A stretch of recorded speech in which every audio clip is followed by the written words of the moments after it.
Hey, Mr. Clash here, and today we're going to have a look at a new witch combination for Earthquake 1 jump. Now, you do know that I do like my 3 jump, 3 golem one. What we're doing this one, though, is 1 golem, 8 wizards, and 13 witches coming in this one, and 4 Earthquake. Now, you have a look at the base. The idea of the Earthquake is you're going to open up the entire base in some way and use a jump spell to either get into the base directly or breach a compartment that you couldn't breach with your Earthquake. So you have a look at the Earthquake.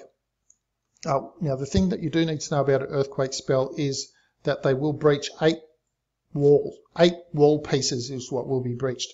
So you just take, for example, this wall here. You count the tiles. You have 1, 2, 3, 4, 5, 6, 7, 8. So you do know that you can get 8 of those wall pieces will go down. 8 that way, and 8 along this way as well. So you've got to keep that in mind. So when you look at a base, you're going to be thinking, how can I open this base up? Maximum opening of the base. That's what you're going to be looking at. And then where can I jump to cover areas that I otherwise possibly couldn't have opened up with the Earthquake spell. So what we're going to do is going to start to have a look at this, then I'm going to pause it and I'm going to show you how devastating the Earthquake spell was once it goes down, and then we're going to watch the attack and then watch it again so that you can see the planning that went in. So okay, what we'll do is just pause it there. Now what I want to do here is show you how much of the base has actually been opened up with that Earthquake spell. So essentially this much of the base is now accessible. Once you get into this area, every other part of this base is accessible. So that's a massive amount of the base. And if the Queen was in there, she can shoot everything from in there. Bowlers can do double bounces, the whole lot.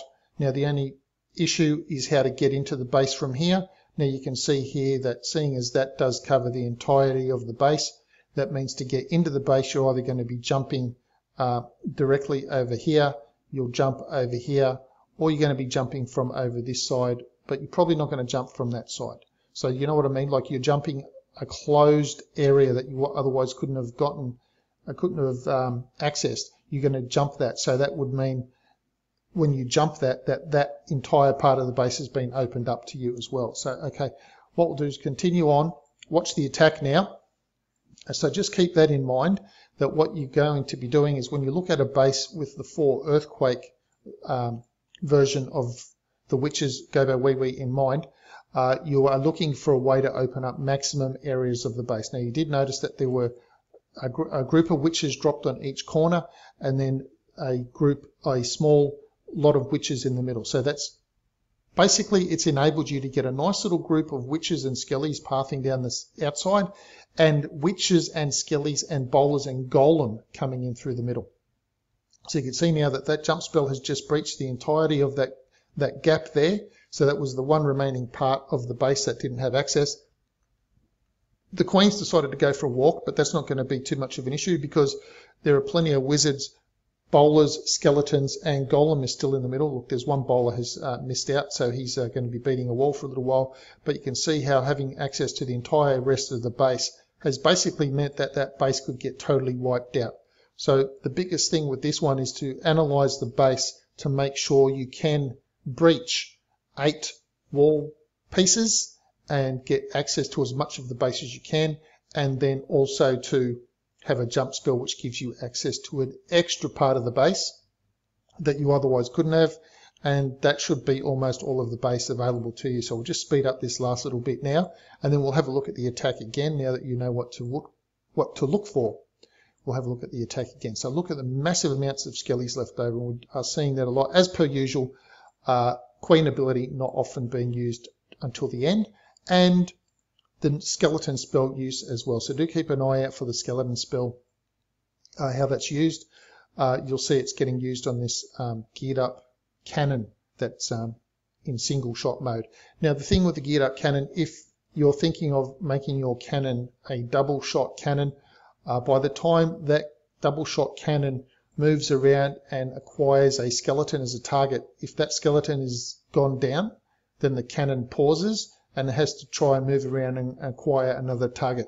And what often we're seeing when people have a double cannon is that the double cannon will just sit there moving around, and not actually ever getting a shot off, because the skeleton it was going to shoot was already taken out by something else, which effectively means that that cannon is doing nothing because it's not shooting anything. If it was a single shot cannon, it might have retargeted onto another skeleton a lot quicker. Now you will notice there's a minion on the right hand side. It's just dropped that minion to take out that sneaky little builder's hut that was in the corner being hidden by the statues. And you can see that the rest of the troops just pathing all the way through the middle of the base. The rage spell, of course, meaning that the rage spell helps dealing with the enemy CC, and as well as getting a lot of stuff taken out really quickly. Now you did see the skeleton spell got dropped down there near that cannon. Now the additional benefit of doing that is that the archer tower can be distracted by that as well, because those skeletons right next to the archer tower are quicker than anything else further away. So that becomes a cannon destroying tool, or a weapon destroying tool, let me just rephrase that, as well as a distraction tool to keep any of your other troops, such as the Queen or witches that might be coming through, or wizards or something like that, or even bowlers, to keep the weapon distracted from not targeting them. So that's the first attack. This was a clean-up attack, and now we'll go have a look at a fresh hit using the same approach. Okay, so just before we get into this, we'll have a look at this base and just have a little bit of a thought exercise about what possibly could be going on here. Now, you obviously want to access as much of the base as possible from the middle here, and so you do know you have your 8 wall piece or 8 tile range. So you've got 3 here of the archer, you've got 2 here. This wall represents 1, so together 3 and 3 is 6, and this top and bottom is 8. So you know you can crack that open, and if you count these wall pieces here as well, which we can do, you've got 1, 2, 3, 4, 5, 6, 7, 8. Okay, so you know that if you can get your spell placement correct, then you can breach that wall entirely. And when you do that, I'll just remove that. When you do that, you're going to, that wall's gone, that wall's gone. So essentially you will be having access to, and yeah, if you get that corner piece out, you'll get that too. You'd have access to all of that part of the base, and then your decision would be, where do I jump in? Do I jump directly in? Do I come over a wall that I can't access? Do I come in from here? Do I come in from that area? That's something that you would be thinking about within your planning. Maybe what you know, where you're going to put your golem, understanding that the golem might want to path around and follow some weapons and things like that. So let's just have a look at what actually happens here. And again, we'll have another look at this one as well.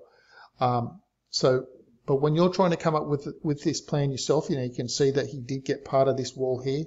So that's all going down pretty well at the moment. And looks like it was just a little bit too far over towards this air defense. So this inside wall here didn't go down. So he's got access to just about most of everything else. So you've got the witches in a group again with a couple of wizards on each side. Now in this case he has brought an extra giant. So the giant's coming down. There's a couple of Teslas have popped down there. Now this was a fresh hit. So Teslas have popped, distract the cannon obviously for that giant down there. So now the golem's not going to path around. You just drop the skeleton spell onto those Teslas straight away. So it's good. Drop the skeleton spell early just to try and help those witches and the wizards down in that area. Just distract the Teslas a little bit more. Big bomb's gone off on the outside, but there's too many witches. Okay, there's one just gone flying there now.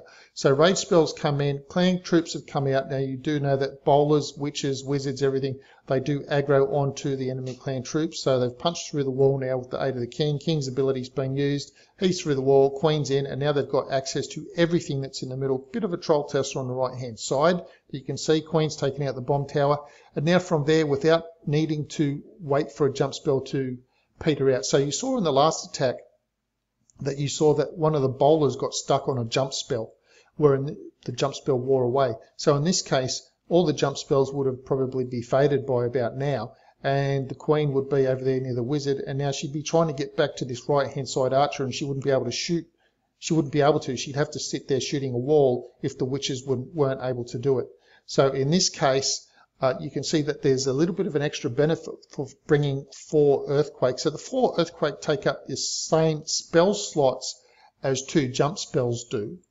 The only difference, of course, being that once you've deployed the 4 earthquake, if something goes a little bit wrong and you want to bring it back in, and whereas you may have been able to hold on to a jump spell, you can't do that now.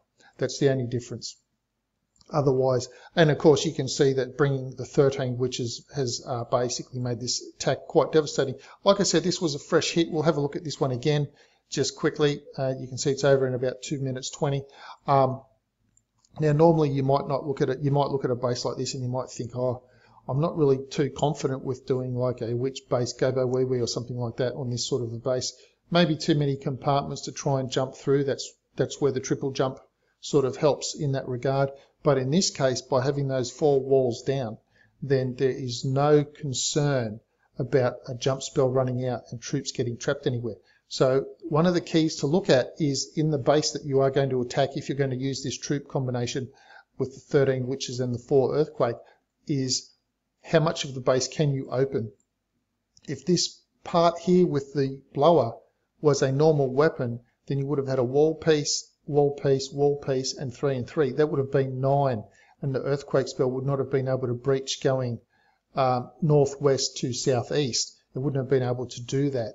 Whereas in this case, because it's 8, it was able to. So just keep that in mind as well. So you really need to be counting up your wall pieces. And if you can't breach it entirely like you want to, maybe you can breach it a different way, like you saw previously. So once this finishes, we'll just speed this up and I'll just explain what I'm talking about when I'm saying you could breach it a different way.